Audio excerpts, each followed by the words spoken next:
이렇게 지으시려고 하지 마세요. 뭐 50평짜리 짓는다 그러면은 한 2, 30억 들어가요. 알칼리성이 중성화되면서 철근이 녹슬거든요. 근데 200년 지나야지 2mm 정도 들어오는 겁니다. 그래서 최소한 200년 가는 구조체다라고 하는 얘기예요. 아니, 한 50년만 가면 되지 무슨 200년 가냐고. 근데 그러시면 안 되는 거예요. 왜냐면은. 안녕하세요, 가온파입니다. 지난번 김경원 대표님에 이어 한국건설기술연구원 고경택 박사님께서 슈퍼콘크리트 세미나를 진행했는데요. 거두절미하고 자세한 내용 바로 들어보시죠. 안녕하십니까. 저는 이제 한국건설기술연구원의 고경택이고요. 제가 이제 슈퍼콘크리트 위주로 오늘 발표를 하겠고요. 저는 이제 한 건설 재료를 연구한 지가 30년이 넘습니다. 그리고 이 슈퍼콘크리트를 개발한 지가 한 20년 정도, 꽤 오랜 역사가 됐고요. 이 내용에 대해서 오늘 발표를 하겠습니다. 그래서 한국건설기술연구원을 조금 이제 소개를 하겠습니다. 한국건설기술연구원은 이제 국책연구기관이고요. 건설의 최대 종합연구기관입니다. 그래서 1948년도에 개원을 해서 지금 한 75년 정도 됐고요. 저희들이 이제 어떤 건설기술 개발, 우리나라 건설 관련된 표준, 뭐 기준 개발들을 다 하고 있고요. 그 다음에 오늘 이제 여러 가지 이제 건설 자재나 이런 것들을 이제 납품했는데요. 그래서 출품을 했는데 거기에 자재나 이런 것들을 인증해주고 검사하고 시험 평가하는 기관입니다. 우리 연구원은 바로 앞에 보이는 킨텍스 마주앞편에는 이제 본원이 있고요. 그 다음에 연천에 있으면 이제 실증연구센터가 있습니다. 여기는 이제 도로주행센터라든가 뭐 안개 비가 내려서 뭐 터널 실험을 하는 경우도 있고요. 그 다음에 그 건축에서 가장 중요한 게 또 이제 안전성에서 하재입니다. 그래서 하재 안전연구소가 있고요. 그 다음은 안동에는 하천 실험센터가 있습니다. 뭐 여러 가지 이제 아까 기준센터도 있고 하재 연구소도 있고 건설 시험 인증 본부도 있고 건축 연구소도 있고 저는 아까 얘기했지만은 남북한 인프라 특별위원회에 있긴 하지만은 원래는 구조연구부에서 건설 재료를 연구를 했습니다. 우리 직원은 한 1000명 정도 되고요. 지금 한 2천억 정도 예산을 1년에 사용을 하고 있습니다. 오늘 제가 설명할 게 이제 슈퍼콘크리트고요. 이제 우리가 이제 건설 재료라 하면 우리가 시멘트로 만든 콘크리트, 그 다음은 철이 가장 대표적인 겁니다. 그래서 콘크리트가 일반적으로 구조물의 한 80% 이상 정도 차지하고요. 나머지가 이제 강구조물, 그다음 뭐 건축 같은 경우에는 목구조물 같은 게 있습니다. 근데 어쨌든 이제 콘크리트 같은 경우에는 좀 둔탁하다, 뭐 무겁다. 그 다음은 이제 균열이 많이 발생하는 문제점이 있습니다. 그리고 수명이 짧다는 것. 철 같은 경우에는 뭐 시공이 빠르고 이런 있는데 부식이 됩니다.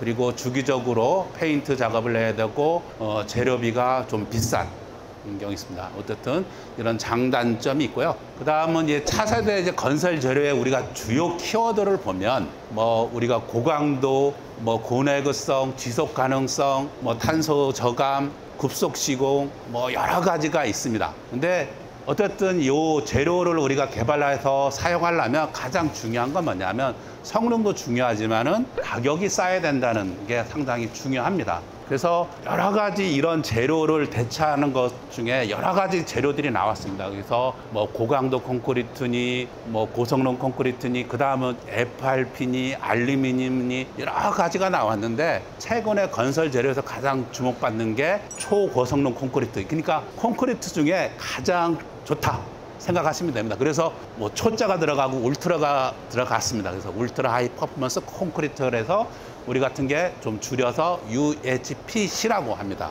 그래서 이 UHPC의 특성은 엄청 고강도입니다. 우리가 아파트에 적용하는 콘크리트가 세야 한 30메가파스칼인데 120메가파스칼. 그 다음에 수명이 한 50년 정도 됩니다. 일반적으로.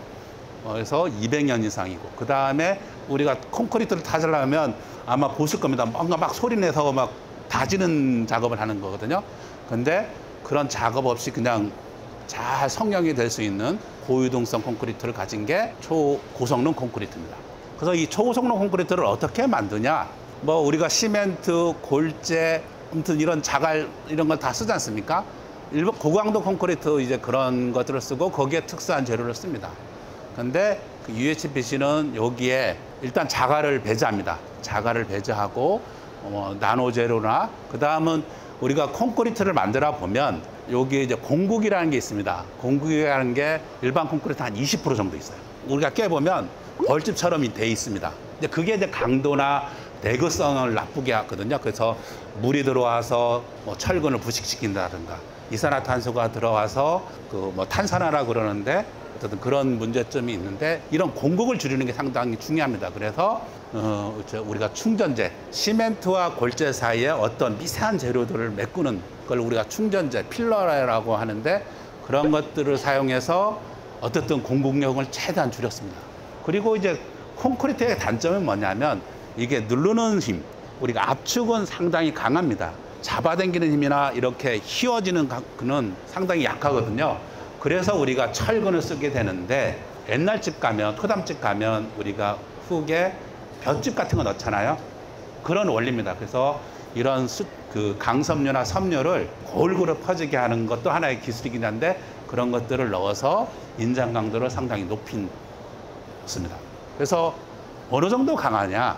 그러면 이제 우리가 일반 콘크리트 같은 경우에는 40메가파스칼이면 일단 콘크리트는 아닙니다. 그것도 고강도 속히긴 하는데 어쨌든 그 중량을 상당히 많이 줄일 수 있습니다. 그래서 500원당 동전에 일반 콘크리트 같은 경우는 1톤 트럭 한 대를 실을 수 있는데 우리가 5대, 그래서 5배 정도 강도가 세고 그 다음은 강도가 세다 보니까 단면이나 이런 것들을 상당히 줄일 수 있어요. 그래서 거의 강제하고 맞먹을 수 있을 정도로 콘크리트 구조물을 상당히 얇게 만들 수 있습니다.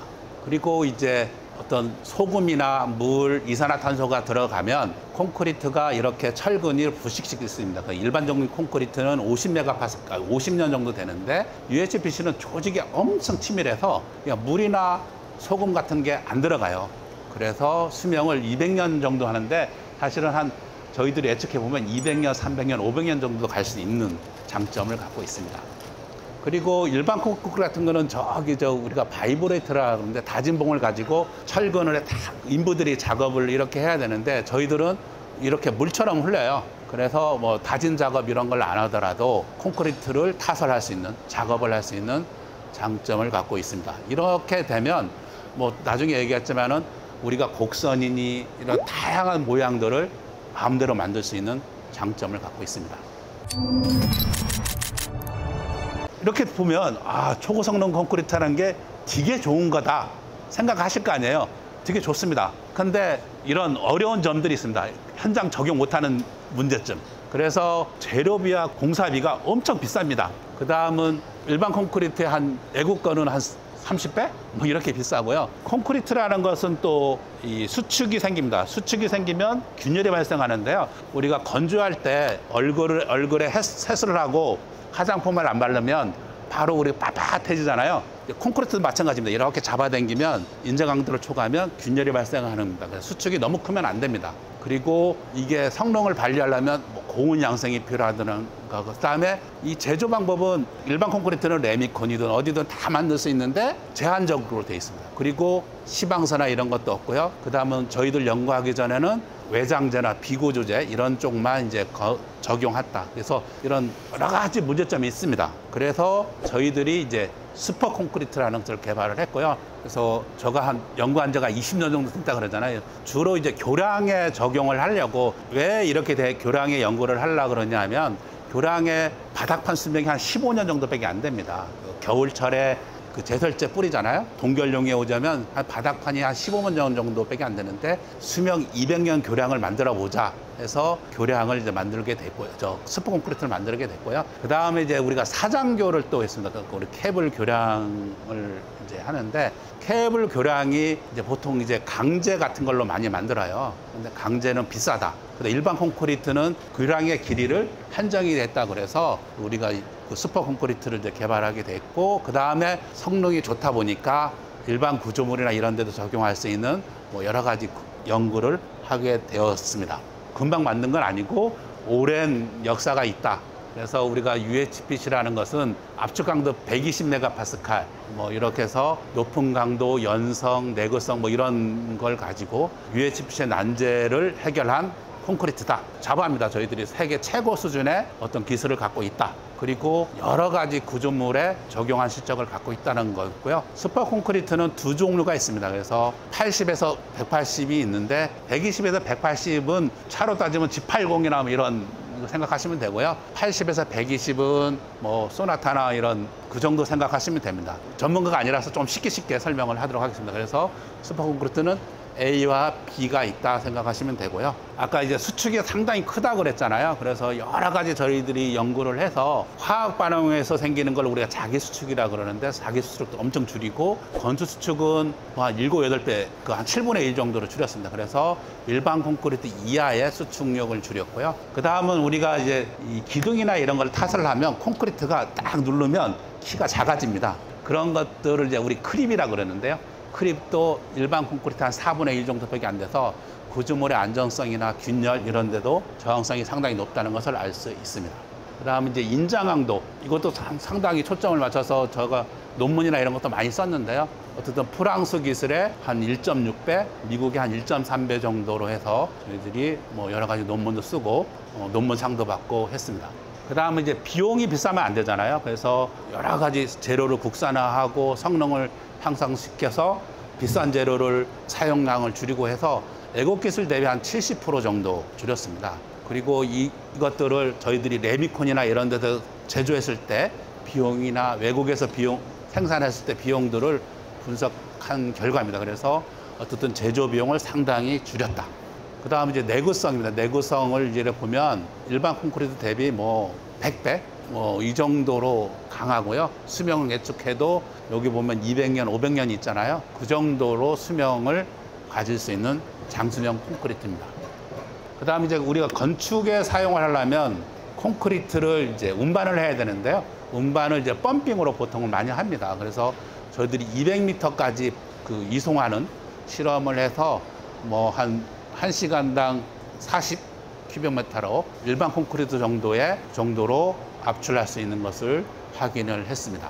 그 다음에 이제 이 콘크리트라는 게 이제 고강도 되면 불이 났다. 그러면 폭발할 수 있습니다. 그래서 고강도 되면 내화 성능 확보가 상당히 중요합니다. 고강도 되면 왜 이제 문제가 되냐면 좀 아셔야 될 게 콘크리트가 이제 불이 나면 온도가 되면 콘크리트 속에 수분이 있습니다. 수분이 막 팔팔 끓습니다. 그 난로에 주전자를 올르면 수증기가 폭폭 올라오잖아요. 딱 막히면. 근데 거기에 구멍을 터지면 수증기가 빠져나오는데 저희들이 이제 콘크리트 속에 옷감 재질의 섬유를 조금 넣습니다. 그러면 200도나 300도에서 녹아요. 녹으면 수증기가 그런 그 배출구 역할을 합니다. 그런 통로를 만들어서 만약에 화재가 나더라도 3시간 이상으로 대피나 구조물을 보호할 수 있습니다. 그 다음에 이제 재료비만 아낀 게 아니고요. 저희들이 이제 공사비나 이런 것들을 교량 이런 여러 가지 측면에서 저감되는 걸 확인을 했는데요. 왜 저감이 되냐 하면 콘크리트 자체는 지금도 한 2배에서 5배 정도 비쌉니다. 그런데 우리 아까 콘크리트 강도가 세니까 부피를 줄일 수 있다고 그랬잖아요. 그럼 한 30% 줄이면 이제 한 30%가 줄어들고, 그 다음에 이제 아까 인장 강도가 세기 때문에 그 철근을 줄일 수 있습니다. 철근량을 한 30%에서 50% 경우에서는 전혀 사용하지 않는도 되는 정도로 인장 강도가 세기 때문에 그래서 그 공사비를 이제 줄일 수 있고요. 그 다음에 이제 교량 같은 경우에는 하부 고조가 있습니다. 하부 고조의 개수를 줄일 수 있고, 그 다음은 케이블 교량은 케이블 숫자를 줄일 수 있습니다. 그래서 공사비를 이렇게 교량 길이가 200m, 1000m까지 다 싸다는 것을 입증을 했고요. 그래서 여러 가지 적용도 하였습니다. 그 다음 아까 기준이나 지침이 없다 그랬잖아요. 그래서 우리가 기준을 만들기 위해서 재료 실험을 한 7,000 정도 했고요. 그 다음은 이런 큰 실험들도 한 600회 이상을 해서 기준을 만들어서 실제적으로 적용을 하고 있습니다. 그래서 영문도 만들어 갔고요. 영문을 만든 이유는 외국에 진출하기 위해서 그렇습니다. 이 ISO라는 게 이제 국제 표준인데요. 국제 표준에도 지금 반영하려고 노력을 하고 있습니다. 어느 정도 이제 논의가 되고 있는 상태입니다. 그다음 아까 이제 생산하는 지역이 제한적이라고 제가 얘기를 했습니다. 그런데 저희들이 이제 미국, 미얀마, 춘천 이런 데 만들면서 다양한 방법으로 생산을 했고요. 그다음 아까 고온 양생도 문제점이 있다고 했는데 여러 가지 양생 방법으로 100메가 이상의 80, 고독대기 같은 건 80 설계에서 80에서 180까지 강도를 냈고요. 그 다음에 생산 공장이나 이동식 믹서도 보유를 하고 있어서 다양한 현장에 대응을 할 수 있도록 하고 있습니다. 다음은 이거는 이제 우리가 이제 교량의 바닥판의 두께를 줄이기 위해서 이제 이런 윤화중 실험이라고 합니다. 이제 피로 실험을 하는데요. 실제 차량 바퀴로 묘사해서 실험을 하는 거고요. 우리가 펀칭이라고 그럽니다. 이 집중적으로 여기만 파기가 되는데 요거는 교량 전체 파괴 모드를 유도할 수 있습니다. 그래서 요 실험을 하면 교량의 바닥판을 설계 기준에 보단 더 줄여도 적용할 수 있도록 되어 있습니다. 그래서 저희들이 인천대교하고 여러 가지 묘사를 실험을 했고요.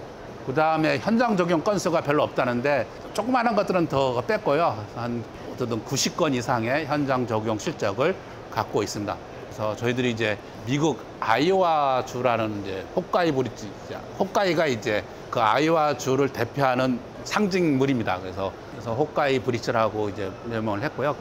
왜 미국 가서 이제 적용을 했냐면 우리가 이제 기술을 개발했는데 여러 가지 발주처한테 가서 적용해 주세요 했는데 공무원들이 좋은 건 아는데 그 처음이라는 걸 되게 싫어했습니다. 근데 공무원들을 설득했더니 그래 좋다. 설계 기준도 있고 재료도 할 수 있고 설계도 할 수 있으니까 한번 해봐라. 그래서 미국 아이오와 주에다가 적용을 한 사례입니다. 그래서 갔는데 사실은 이제 환경이 바뀌었잖아요. 처음 이제 시험 제조하는데 사실은 잘 안 됐습니다. 안 돼서 이렇게 좀 문제가 있고 했는데 저희들이 여러 가지 난관을 극복해서 물처럼 흐르게 제조해서 생산해서 이제 타설을 했고요. 이 양생 방법도 90도 이런 양생이 아니라 일반 콘크리트에 적용하는 양생 방법을 적용을 했습니다. 제가 이제 미국을 이 연구하면서 처음 갔습니다. 처음 갔는데 미국은 잘 사는 노래인 줄 알았어요. 근데 가보면 이런 교량들이 진짜 많습니다. 1950년대 6.25 전쟁 때 만들었던 나무로 된 있더라고요. 비포장 도로고 이런 것들을 해서 이렇게 성공적으로 교량을 설치를 했습니다. 근데 이 교량을 저희들이 알아봤더니 우리나라에서 건설회사가 미국에다 교량을 한 건도 안 했어요. 지금까지 이때까지. 그래서 깜짝 놀라서 아무튼 저희들이 이제 미국 내에 최초로 이제 우리나라 기술로 건설한 기술이고요. 그다음에 저희들이 교량에 관련된 국토부 신기술, 행안부 재난안전기술 이런 기술을 해서 교량도 수십 건 지금 적용을 했고요. 여러 가지 우수성을 입증을 하고 있습니다. 그 다음은 요게 이제 세계 최초의 UHPG 도로 사장교인데요. 레고랜드하고 연결하는 교량입니다. 이게 춘천대교로와 그러긴 하는데요. 원형탑에 요 밑에 바닥판을 UHPG 우리 슈퍼 콘크리트로 적용을 했습니다. 슬러브 두께를 50% 정도 저감을 했고요. 이제 공사비를 한 10% 정도 저감한 교량입니다. 그래서 여러 가지 상도 많이 받았습니다. 이 노력을 하기 위해서 저희들이 아무튼 많은 노력을 했고요. 그 다음에 국내에 학술대 초청 이런 쪽도 하고 IS 기존을 하기 위해서 여러 가지 노력도 하고 있고요. 저희들이 이 연구를 하면서 엄청난 상을 많이 받았습니다. 훈장도 받았고 논문상 아까 미국 가서 혁신상 이런 등등의 상을 받아서 엄청나게 우수성을 입증이 되고 있고 다양한 홍보 실적도 갖고 있습니다. 그럼 이제 오늘의 주제 이제 주택에 어떻게 할 것이냐 하는 문제입니다. 그럼 이제 철근 콘크리트하고 어떤 우수성이 있냐. 아무튼 단면을 상당히 줄일 수 있다. 슬렌더하게 그래서 이쁘게 할 수 있다는 거고요. 그 다음에 이제 건축이라는 것은 단면을 줄이기 때문에 내부 공간이 확장이 됩니다. 줄인 만큼 그런 장점이 있고요. 균열이나 이런 것도 최소화. 균열 발생 안 한다는 얘기는 못 하겠고요. 경우에 따라 생길 수 있고 있는데 균열을 우리가 최소화시킬 수 있다. 그 다음에 미실하기 때문에 방수 공사를 어떻든 최소 공사했고 내구성, 그 다음 철근 배근이나 이런 것도 상당히 줄일 수 있다는 그런 장점을 갖고 있습니다. 그래서 외국에 보면 이런 이쁜 외장재나 이런 것들을 많이 하고 있습니다. 특히 이제 유럽에서 많이 합니다. 그 다음은 지붕이나 이런 쪽도 많이 하고 있고요. 그래서 우리 슈퍼 콘크리트 같은 경우에도 이런 색깔들을 다양하게 이제 구현을 할 수 있습니다. 그 다음에 이런 질감이나 이런 것도 다양하게 해서 아마 외장재나 이런 데도 적용을 할 수 있고요. 그 다음은 모양이나 이런 것도 다양하게 구현을 할 수 있다는 장점을 갖고 있습니다. 요게 이제 최근에 외장재로서 적용한 성수동의 한 사례고요. 그 다음에 검은색, 흰색 여러 가지 모양도 다양하게 합니다. 그 다음은 이제 뭐 인테리어, 백화점이나 이런데 인테리어도 좀 적용을 하고 있고요. 그 다음에 이제 가구, 뭐 이런 탁자나 의자나 뭐 세면대, 뭐 화장실 이런 것도 충분히 만들어서 뭐 백화점이나 이런데 적용을 한 사례입니다. 뭐 안내 데스크라든가 뭐 라운지 이런 데도 적용을 할 수 있다는 것. 이런 모양도 다양하게 낼 수 있고요. 그 다음은 이제 우리 축사나 이런 데 가보면 이제 뭐 돼지나 소 같은 경우에 이제 큰 일을 보면 변을 빠지게 하는 게 있습니다. 그게 우리가 콘솔라트라고 그러는데 그런 두께도 상당히 줄여서 제품 비용을 상당히 줄였다는 게 있고요. 그 다음에 이제 모듈러, 오늘 모듈러 쪽에 많은데요. 강제 모듈러에 비해서 저희들이 4층 건물을 설계해서 뭐 했는데 뭐 한 30% 정도 가까이 비용을 줄일 수 있다. 이렇게 되면 그 건축하시는 분들이 그 RC하고도 약간 한번 해볼 만하다라는 얘기를 하시고 저희들이 조금 이거에 대해서도 지금 실용화를 눈앞에 두고 있습니다. 저희들이 이제 건축을 좀 원하시는 분들이잖아요. 그러면 한번 집을 지면 지금 뭐 30년, 50년인데 사실은 비싸잖아요. 이게 뭐 작은 돈이 아니기 때문에 후손들한테도 손자들한테 물려주고 싶으면 100년, 200년 정도 갈 수 있는 집을 지어서 내부는 조금 수리해도 될 것 같아요. 뭐 이런 가구 배치나 이런 것들을 하면 껍데기는 최소한도 그 정도에 지면 어쨌든 그런 가치가 상당히 높아지고 경우에 따라서는 이게 상가나 이렇게 하시는 분들은 가치가 아마 또 그 이상으로 높아지지 않을까 생각이 들고요. 그 다음에 중요한 거는 유지 관리가 최소화해야 된다. 맨날 방수 공사하고 페인트 공사하고 뭐 아무튼 짜증나기도 하고 비용도 많이 들고 이러잖아요. 이제 그런 것들을 만족할 수 있는 어떤 재료가 저는 이제 슈퍼 콘크리트라고 생각을 하고 있습니다. 그래서 오늘 강의를 하게 됐고요. 요즘 K가 많이 유행하고 있잖아요. 그래서 K 아크텍처 이렇게 해서 우리나라뿐만 아니라 전 세계 시장을 조금 석권했으면 좋겠다 하는 마음으로 이 강의를 마치겠습니다. 감사합니다.